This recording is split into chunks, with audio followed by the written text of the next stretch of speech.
তারপরে তার friend circle এবং পরবর্তীতে সমাজ থেকে। কিন্তু দিন পালনের ক্ষেত্রে এই সকল বিষয়গুলো অনেক সময় অনেক ভারী পড়ে যায়, বিশেষ করে যারা টিনেজার থাকে।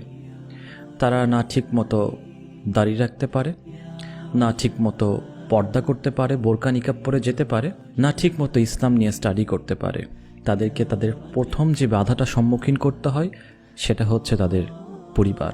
দ্বিতীয় ক্ষেত্রে এমন দেখা যায় ধীরে ধীরে তাদের ফ্রেন্ড সার্কেলগুলো চলে যাচ্ছে একে একে। যাদের সাথে জাহেলিয়াতের জীবনে সে আড্ডা দিত, তারা এখন তার সাথে আর থাকতে চায় না। যে বান্ধবীগুলো এতদিন তাকে যে সবসময় প্রায়োরিটি দিত, তারাও এখন তাকে সঙ্গ দিতে চায় না, একদম একঘরে করে রাখে।